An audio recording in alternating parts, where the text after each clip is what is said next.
Hello students. Last class में हमने kinetic energy topic discuss किया था, उसके कुछ न्यूमेरिकल किए थे, वर्क एनर्जी थ्योरम की थी।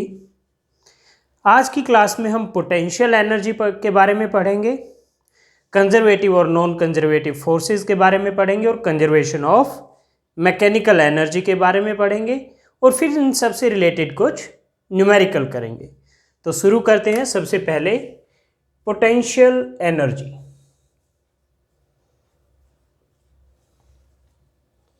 पोटेंशियल एनर्जी क्या है? Energy of any object because of its position. Okay,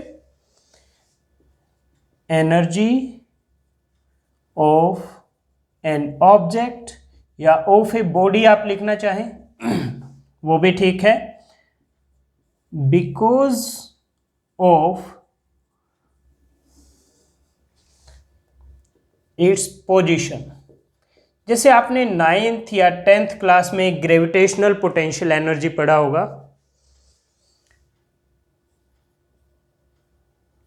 gravitational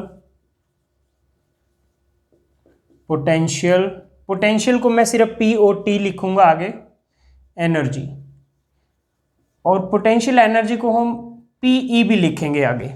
बार बार हम इतना लंबा पोटेंशियल एनर्जी नहीं लिखेंगे, हम सिर्फ PE लिखेंगे। तो हम इसको कैपिटल U से रिप्रेजेंट करेंगे, कैपिटल U से। तो आपको अगर याद है, आपने जब पढ़ा था ग्रेविटेशनल पोटेंशियल एनर्जी के बारे में, तो ये था mgh। ओके, तो इसी तरह से इलेक्ट्रोस्टैटिक पोटेंशियल एनर्जी होती है जो आप क्लास 12th में पढ़ेंगे। मैग्नेटिक पोटेंशियल एनर्जी भी होती है जो आप क्लास 12th में पढ़ेंगे। ओके, तो नेक्स्ट है conservative force. Conservative force, okay, मान लीजिए आपको पॉइंट A से पॉइंट B जाना है और आपने एक फोर्स अप्लाई किया, तो आप इस पाथ से भी जा सकते हैं, इस पाथ से भी जा सकते हैं, सीधा भी जा सकते हैं। अगर वर्क डन सभी केस में सेम आ रहा है, मीन्स वर्क डन डिपेंड कर रहा है सिर्फ इनिशियल और फाइनल पोजीशन पे, किस रास्ते से जा रहे हो उससे कोई फर्क नहीं पड़ता, हर केस में हर एक रास्ते से वर्क डन सेम आ रहा है, तो जो आप फोर्स लगा रहे हो उसको कहते हैं कंजर्वेटिव फोर्स। मतलब कंजर्वेटिव फोर्स सिर्फ इनिशियल और फाइनल पोजीशन पर डिपेंड करता है। Work done by conservative force, path कौन सा आपने चूज किया उस पर डिपेंड नहीं करेगा। लेकिन अगर पाथ पर डिपेंड करता है तो फिर उसको नॉन कंजर्वेटिव फोर्स कहते हैं। कंजर्वेटिव फोर्स के एग्जांपल है ग्रेविटेशनल फोर्स। स्प्रिंग में जो रेस्टोरिंग फोर्स होता है, हमने लास्ट चैप्टर में लॉज ऑफ मोशन वाले चैप्टर में रेस्टोरिंग फोर्स डिस्कस किया था, तो restoring force in A spring वो भी कंजर्वेटिव होता है। नॉन कंजर्वेटिव कौन सा होता है? फ्रिक्शनल फोर्स, वो नॉन कंजर्वेटिव होता है, वो पाथ पर डिपेंड करता है उसका वर्क डन। ओके, तो हम पहले डिफाइन करते हैं conservative force, a force work done by which is independent of the path followed and depends only on initial and final position of the body. It is a force work done by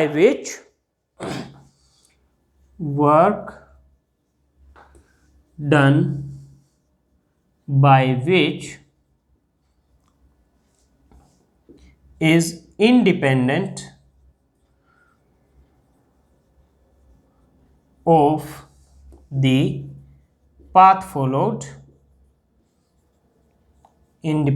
of the path followed, and depends only on initial and final position of the body।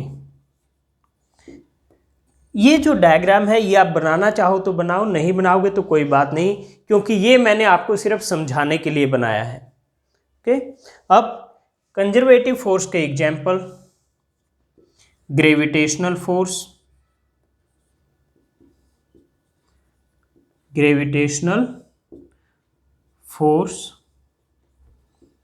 Coma restoring force in a spring, restoring force in a spring. Okay, और भी कई हैं restoring conservative forces जो आप जैसे जैसे आगे syllabus में बढ़ते जाओगे आप उनके बारे में पढ़ते जाओगे। दूसरा है non conservative.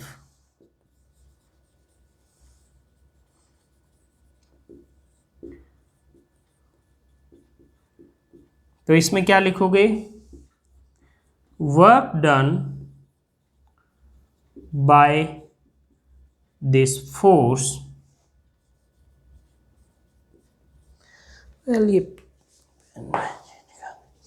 Work done by this force depends on path followed. For example, frictional force. जो फोर्स ऑफ फ्रिक्शन है वो नॉन कंजर्वेटिव फोर्स है। ओके, तो ये हमने कंजर्वेटिव और नॉन कंजर्वेटिव फोर्स को डिफाइन कर दिया। अब है for any conservative force, for any conservative force, कोई भी कंजर्वेटिव फोर्स हो उसमें वो फोर्स कैसे निकलेगा? With negative of differentiation of potential energy with respect to X. U क्या है? पोटेंशियल एनर्जी है। तो कोई भी कंजर्वेटिव फोर्स हो उसके लिए ये इक्वेशन एप्लीकेबल है। For example, gravitational potential energy है mgh, तो इसमें F क्या हो जाएगा? Minus of du by dh। तो ये क्या आ जाएगा? माइनस साइन ये, और mgh का विद रिस्पेक्ट टू h क्या आएगा? डिफरेंशिएशन mg आ जाएगा, क्योंकि mg कांस्टेंट है और h का विद रिस्पेक्ट टू h 1, तो mg इंटू 1 mg, तो माइनस mg। तो F ग्रेविटेशनल फोर्स क्या होता है? वेट, वो mg होता है, और नेगेटिव साइन यहां पर डाउनवर्ड डायरेक्शन को रिप्रेजेंट करता है। मैं लिख देता हूं, negative sign represent downward direction, downward direction. क्यों? क्योंकि वेट हमेशा डाउनवर्ड ही एक्ट करता है। तो इसका मतलब क्या हुआ कि इक्वेशन ट्रू है। तो यहां से डी यू की वैल्यू क्या आ जाएगी? Minus of F D x. मैं इसको एफ एक्स लिख देता हूं, एफ को यहां भी लिख देता हूं, क्योंकि ये एक वेरिएबल फोर्स है और वेरिएबल फोर्स को हम शुरू से एफ एक्स लिखते आए हैं, तो यहां भी एफ एक्स ही लिख देता हूं। तो F X equal to minus of D U by D X. तो डी यू आ गया minus of F X D X. Okay, so change in potential energy, V for potential, E for energy. मैं इसको delta U से लिख देता हूं, ये क्या है? Minus F X D x. ये होगा चेंज इन पोटेंशियल एनर्जी, और ये इक्वेशन हर एक कंजर्वेटिव फोर्स के लिए एप्लीकेबल होगी। ओके, अब नेक्स्ट है हमारा heading conservation of mechanical energy. Mechanical energy क्या होता है? Sum of kinetic energy plus potential energy, sum of kinetic energy and potential energy. तो कंजर्वेशन ऑफ मैकेनिकल एनर्जी क्या कहता है? इट सेज कि अगर जो फोर्सेस एक्ट कर रहे हैं किसी भी सिस्टम पर, किसी भी बॉडी पर, वो अगर कंजर्वेटिव हैं, if forces acting on a body are conservative, then its total mechanical energy is conserved। तो उसकी जो टोटल मैकेनिकल एनर्जी है वो कंजर्व्ड होगी। तो मैं इधर इरेज करता हूं।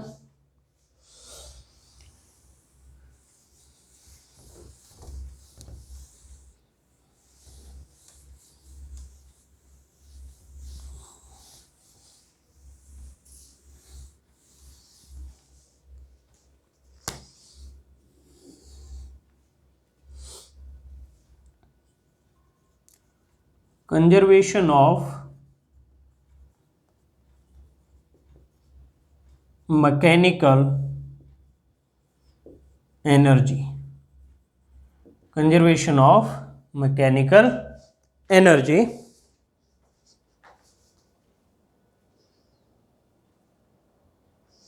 तो हम लिखेंगे this theorem states that if the total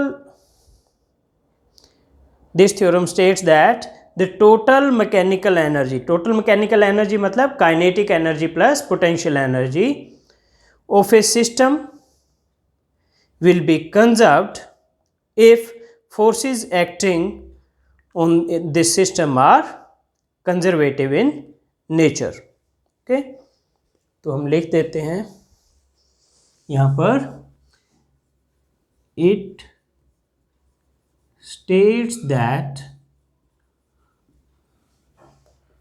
total mechanical energy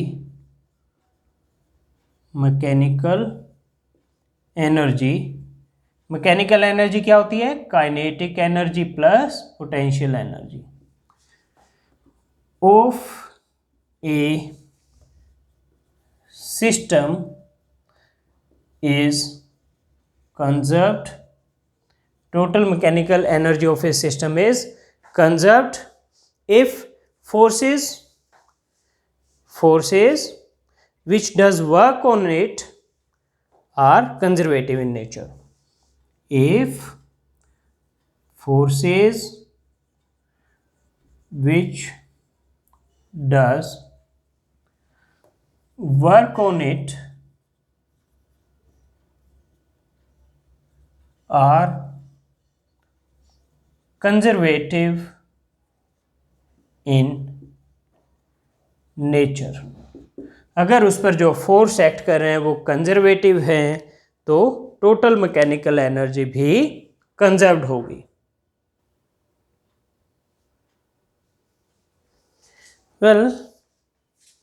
तो अब इसको प्रूव करने के लिए हमारे पास है वर्क एनर्जी थ्योरम से change in kinetic energy delta के equal to F X D X, और इस केस में हमने अभी अभी पढ़ा है delta U equal to minus F X D X.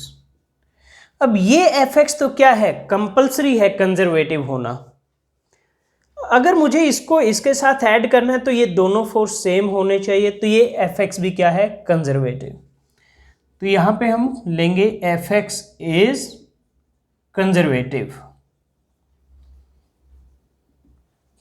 तो मैं दोनों को ऐड कर देता हूं, डेल्टा के प्लस डेल्टा यू, तो एफ एक्स डी एक्स, और डेल्टा यू है minus F X D X, तो ये क्या आ गया? 0।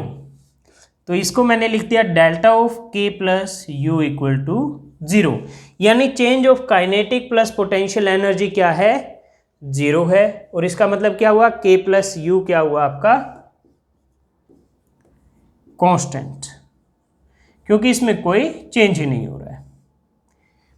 ओके, के प्लस यू को आप टोटल एनर्जी ई कह सकते हो, वो भी कांस्टेंट होगा। ई क्या है? Total mechanical energy, kinetic energy plus potential energy. तो ये है proof of conservation of mechanical energy. अब हम डिस्कस करते हैं, अगर किसी बॉडी का फ्री फॉल है, जैसे मैंने ये पेन यहां से छोड़ दिया, तो ये क्या है? फ्री फॉल कहेंगे अगर मैं इसको छोड़ देता हूं तो इसकी हाईएस्ट पॉइंट पे एनर्जी क्या होगी? यहां बीच में किसी पॉइंट पर इसकी एनर्जी क्या होगी? काइनेटिक एनर्जी क्या होगी? पोटेंशियल क्या होगी? टोटल क्या होगी? और जब ये ग्राउंड पर पहुंच जाएगा तब इसकी काइनेटिक एनर्जी, पोटेंशियल एनर्जी और टोटल एनर्जी क्या होगी, वो अब हम डिस्कस करेंगे।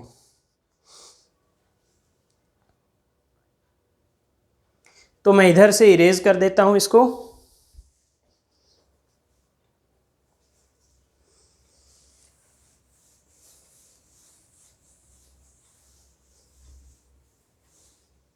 तो टॉपिक का नाम है conservation of mechanical energy of A free falling body.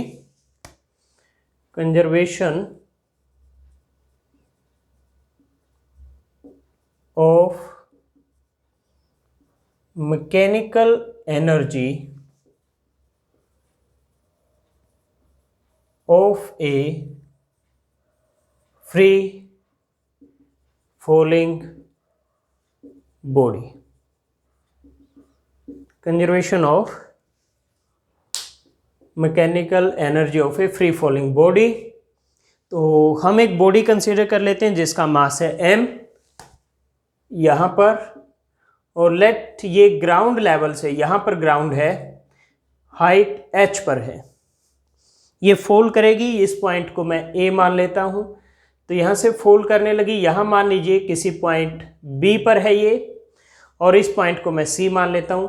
तो ये जो b है ये आपका ग्राउंड से हाइट h पर है, तो ये क्या होगा h माइनस h। तो पॉइंट b पर क्या उसकी काइनेटिक और पोटेंशियल होगी, और पॉइंट c पर क्या होगी। तो एट a से आपने इसको छोड़ा है ऐसे, तो इनिशियली वेलोसिटी क्या है 0, तो kinetic energy 0, potential energy mgh होता है mg, और यहां तक हाइट कितनी है कैपिटल H, तो mg कैपिटल H। तो टोटल एनर्जी एट A, उसको मैं EA से लिख देता हूं। Total energy at A is EA। ये क्या होगी kinetic energy plus potential energy, 0 plus mgh, तो ये आ गया mgh। ओके, उसके बाद B पर हम मान लेते हैं स्पीड आपकी कोई v1 वैल्यू होगी। B पर स्पीड की वैल्यू क्या होगी v1 होगी। तो काइनेटिक एनर्जी क्या हो जाएगी 1/2m v1 square, potential energy क्या हो जाएगी mgh। तो टोटल एनर्जी एट B हो जाएगी 1/2m v1 square plus mgh। और पॉइंट C पर जो लोएस्ट पॉइंट है वहां पर H की वैल्यू 0 हो जाएगी, तो पोटेंशियल एनर्जी तो 0 हो जाएगी, और काइनेटिक एनर्जी मान लीजिए यहाँ पे स्पीड v2 हो जाएगी पहुंचते पहुंचते ग्राउंड तक। तो at C kinetic energy is 1/2m v2 square and potential energy mgh। H 0 है क्योंकि यहाँ पर ग्राउंड पे आ गया है ये, तो पोटेंशियल एनर्जी mg इंटू 0 0। तो total energy at C EC से लिख देता हूं मैं, ये भी क्या होगी 1/2m v2 स्क्वायर प्लस 0, तो 1/2m v2 स्क्वायर। तो इस तरह से एनर्जी एट A, B और C होगी। अब इस पूरी जर्नी में कौन सा फोर्स एक्ट कर रहा है, ग्रेविटेशनल फोर्स, जब ये A से C तक आ रही है। और ग्रेविटेशनल फोर्स क्या होता है कंजर्वेटिव, और कंजर्वेटिव फोर्स लगता है तो मैकेनिकल एनर्जी कंजर्व्ड होती है, यानी total energy at A equal to total energy at B equal to total energy at C। तो मैं यहां लिख देता हूं force acting in this case, force acting in this case is gravitational force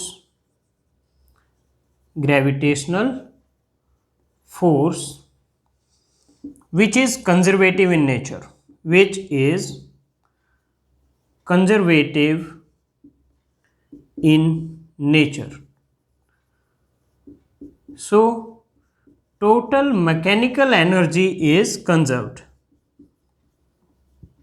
Mechanical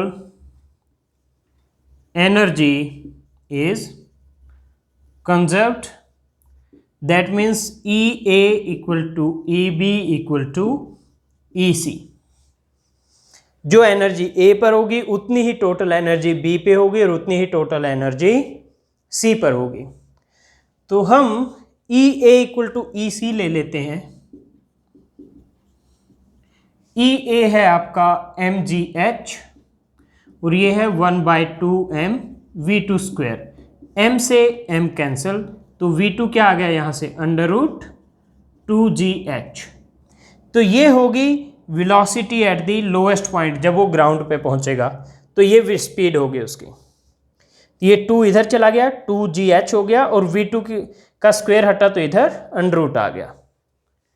इसी तरह से मुझे B पर अगर स्पीड निकालनी है तो मैं EA इक्वल टू EB ले लेता हूं, तो यानी MGH equal to half mv1 square plus mgh।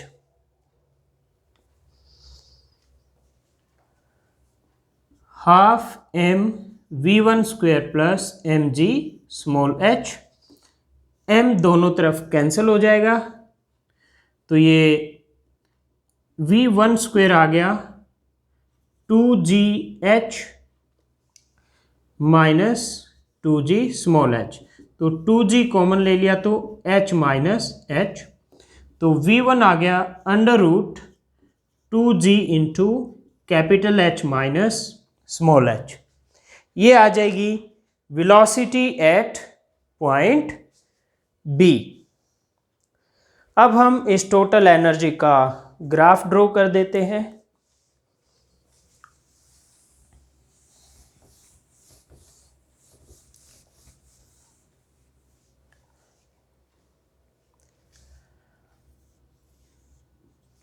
तो एक एक्सिस पे हम वर्टिकल पे एनर्जी ले लेते हैं और हॉरिजॉन्टल पे हाइट ले लेते हैं।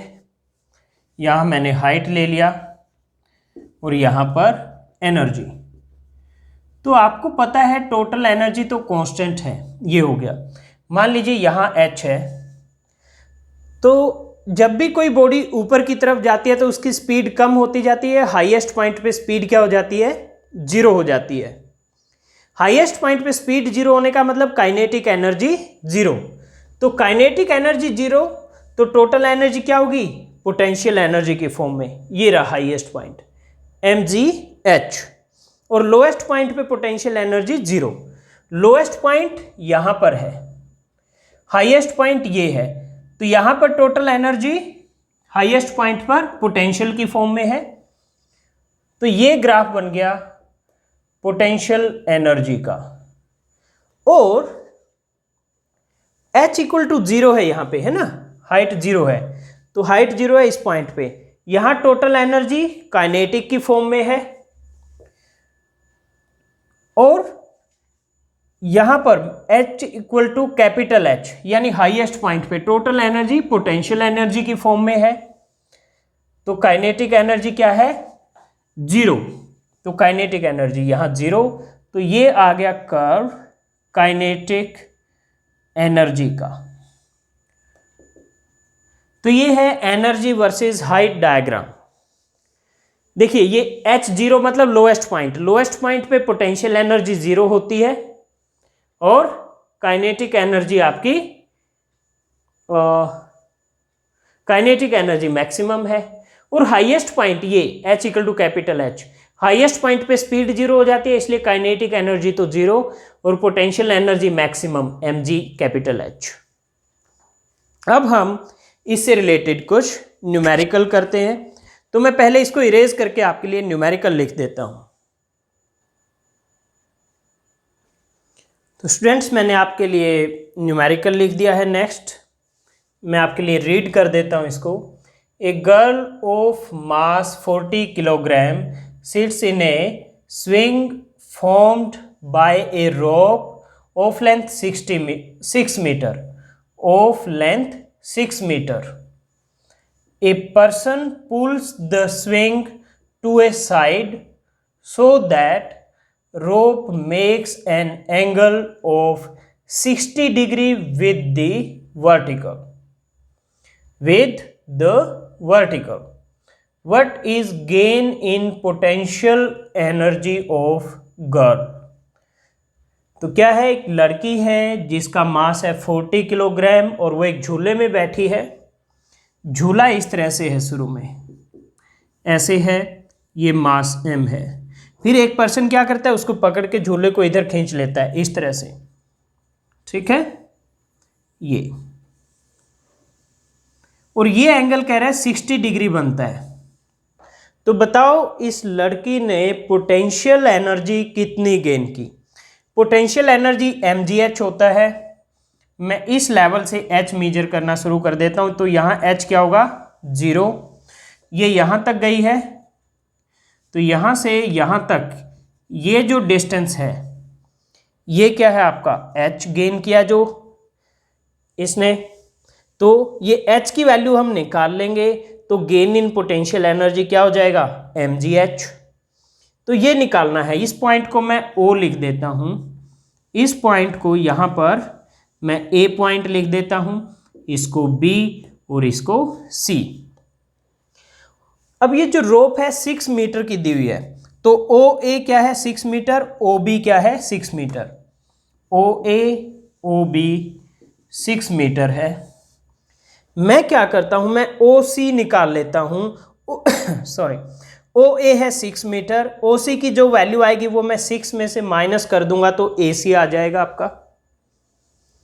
तो इन ट्रायंगल OAC, OC क्या बनेगा, OC बेस बनेगा, OB आपका हाइपोटेन्यूज, और बेस बाय हाइपोटेन्यूज होता है कोस थीटा, तो OC by OB equal to cos 60, तो OC equal to OB cos 60, तो OC इक्वल टू OB की वैल्यू है 6, कोस 60 1/2 होता है, तो ये आ गया 3 मीटर। तो AC क्या हो जाएगा, ये होगा OA माइनस OC, OA आपको 6 मीटर दिया हुआ है और OC आपका 3 मीटर है, तो AC क्या आ गया 3 मीटर, यानी ये height h which is AC ये क्या है 3 मीटर। तो gain in potential energy, gain in potential energy is mgh 40 into 9.8 into 3।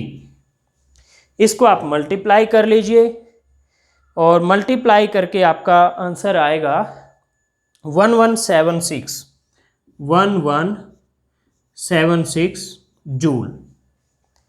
तो ये आपका आंसर आ जाता है। तो ये एक न्यूमेरिकल था। अब मैं आपके लिए सेकंड न्यूमेरिकल लिख देता हूं। ओके स्टूडेंट्स, मैंने आपके लिए नेक्स्ट न्यूमेरिकल लिख दिया है। A ball at rest is dropped from a height of 12 metre. It loses 25% of its kinetic energy on striking the ground. Find the height to which it bounces back. क्या है, एक ball है जो 12 metre की height से नीचे गिर रही है, यहाँ से यहाँ ग्राउंड है।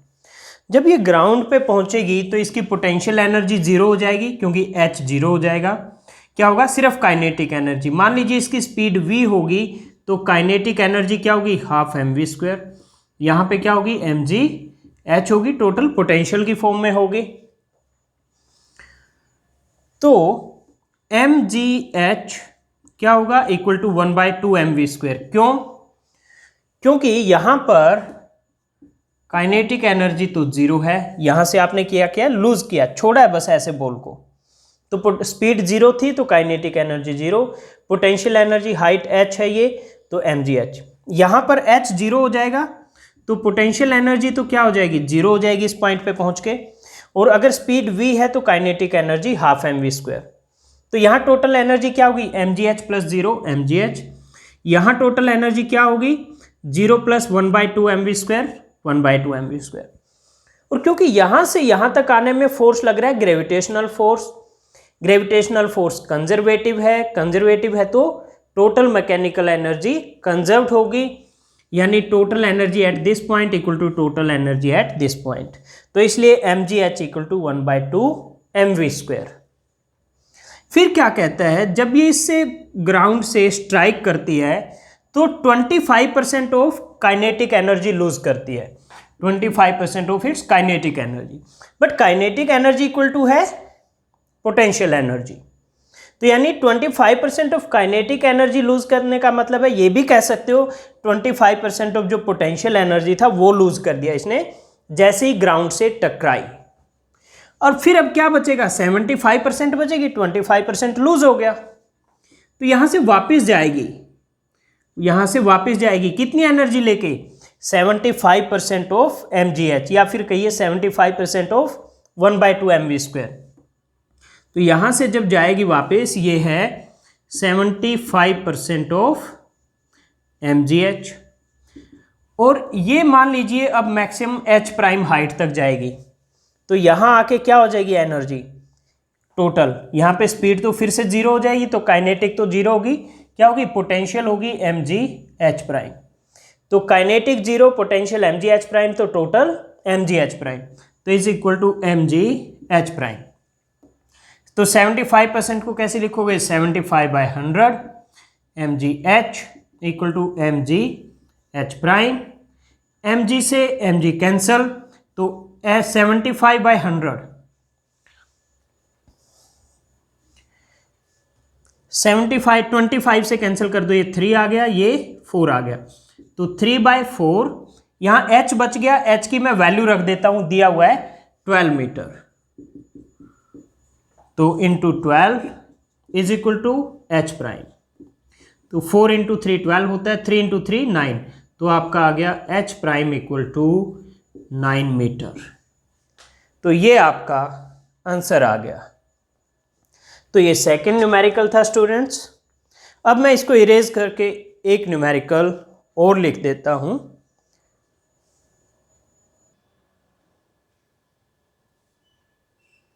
ओके स्टूडेंट्स, मैंने आपके लिए नेक्स्ट क्वेश्चन लिख दिया है। क्वेश्चन है, a bob of mass m is suspended by a light string of length l। ये एक बॉब है, मैंने डॉट से दिखाया हुआ है, इसका मास है m, पॉइंट A पर है, ये A क्या है, पॉइंट है ये वाला, और इसको सस्पेंड किया हुआ एक स्ट्रिंग से OA से, लेंथ है l। ठीक है, ये मैं पॉइंट A थोड़ा अलग लिख देता हूं, m के साथ लिखा गया तो आप कंफ्यूज हो सकते हो, तो मैं ये पॉइंट A यहां पे लिख देता हूं। तो OA किसके इक्वल है, l के इक्वल है। फिर क्या हुआ, it is given A horizontal velocity v0 eight lowest point A। Lowest point A पर हॉरिजॉन्टली ए वेलोसिटी v0 दी गई, such that it completes a semi-circular trajectory in the vertical plane with the string becoming slack only on reaching, sorry ये only on reaching मैंने 2 बार लिख दिया, इसको cut कर दो यहां से, only on reaching the topmost point C। तो क्या किया इसने, फिर सेमी सर्कल किया A से ऐसे C तक, और C पर पहुंच के क्या हुआ, string becoming slack only on reaching the top most point C। यहां C पे पहुंचकर ये स्ट्रिंग लूज हो गया। तो आपको निकालना है obtain expression for V0। Number 2, speed at B and C। B पे और C पे क्या स्पीड होगी, B पे हम मान लेते हैं v2 होगी, डायरेक्शन अलोंग द टेंजेंट होती है, C पे मान लीजिए VC होगी, तो ये क्या होगा, ये भी अलोंग टेंजेंट, इसको VC है, इसको V0, इसको मैं VB लिख देता हूं V2 की जगह, क्योंकि C पे VC लिखा है तो इस पे VB लिख देते हैं। वैसे आप V2 भी लिख सकते हो, कोई फर्क नहीं पड़ता, फिर भी कंसिस्टेंसी के लिए यहां VB यहां VC। और फिर ratio of kinetic energy eight point B and point C। तो ये आपका क्वेश्चन है, ratio of kinetic energy at B and C। तो ये कैलकुलेट करना है। तो सबसे पहले हम क्या करेंगे, हम हाइट इस पॉइंट A के लेवल से यहां से मेजर करना शुरू करेंगे, लोएस्ट पॉइंट से, जो पॉइंट A है, यानी लोएस्ट पॉइंट पे यहां हाइट क्या लेंगे, 0 लेंगे। एट A H आप 0 लोगे, तो काइनेटिक एनर्जी क्या होगी, 1/2 mv0²। पोटेंशियल एनर्जी क्या होगी, mg इंटू 0 0 होगी। तो total energy eight E A क्या हो जाएगी, kinetic energy plus potential energy, तो 1/2 mv0²।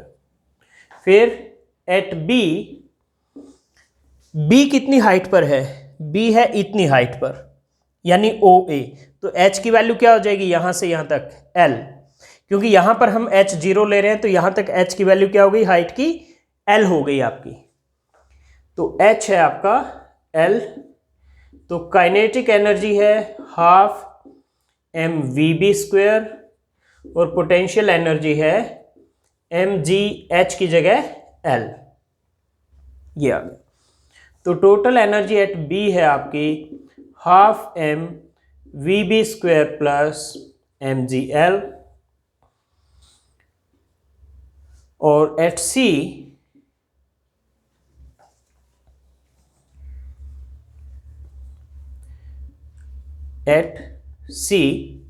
सी पर एच की वैल्यू क्या हो जाएगी, एल ये हो जाएगी और एल ये ओ से सी तक, तो L plus L 2L, H equal to 2L, तो kinetic energy 1/2m V C square, क्योंकि सी पर स्पीड क्या है वी सी, पोटेंशियल एनर्जी क्या हो जाएगी एम जी एच, एच की जगह 2L, तो ये हो जाएगी 2mgl, तो टोटल एनर्जी एट सी क्या होगी, kinetic energy 1/2m V C square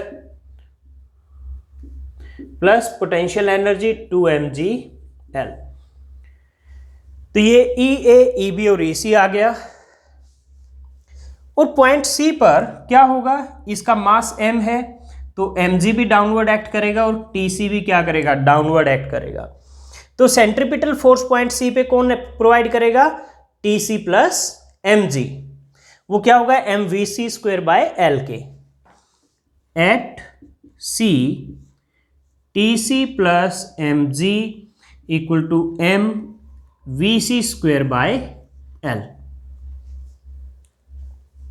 T C plus M G दोनों टुवार्ड्स दी सेंटर है, तो ये क्या करेंगे सेंट्रीपिटल फोर्स जो M V square by R होता है वो प्रोवाइड करेंगे, वी यहां पे वी सी है और आर क्या है लेंथ ऑफ स्ट्रिंग एल के इक्वल है।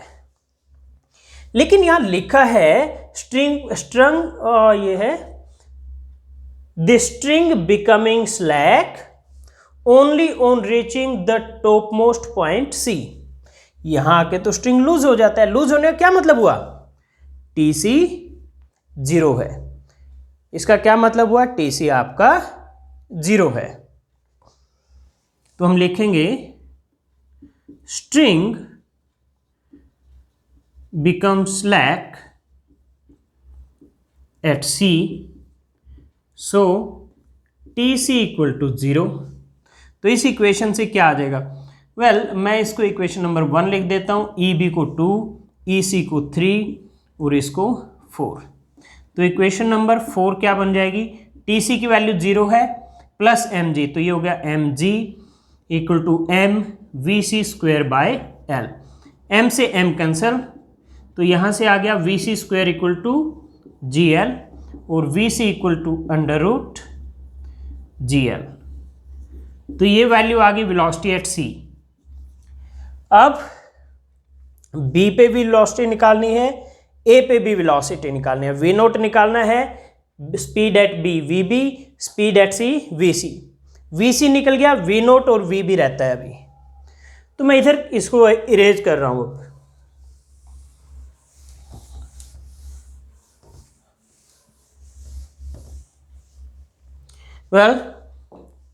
अब एनर्जी कंजर्वेशन लगा दो आप, तो मैकेनिकल एनर्जी कंजर्वेशन से आपका जो ई ए है वो होगा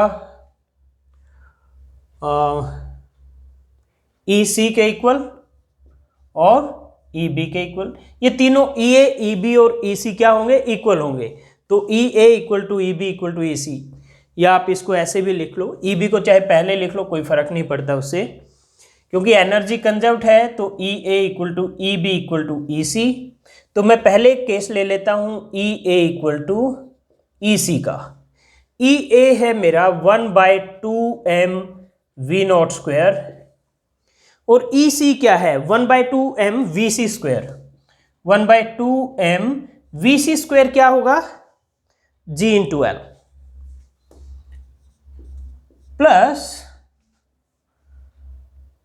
2mgl, 2mgl। तो 1/2mv0 इक्वल टू, इसको ऐड करो आप, mgl mgl, ये तो कॉमन है, तो 1/2 प्लस 2 क्या होगा 5/2 mgl। m से m कैंसल, 2 से 2 कैंसल, तो v0 equal to 5gl, v0 is 5gl। तो v0 क्या हो गया, √5gl। ये इक्वेशन नंबर 6, v0 भी आ गया। अब रह गया vb निकालना। तो उसके लिए मैं क्या करता हूं, vb निकालने के लिए मैं EA इक्वल टू EB रख देता हूं, EA इक्वल टू EB। अब ये केस ले लिया मैंने। EA क्या है, 1/2m v0 v0 क्या है 5gl, 5gl equal to EB। EB क्या है आपका इक्वेशन नंबर 2 से, ये रहा 1/2m vb² plus mgl। Okay, तो ये है 5/2 mgl,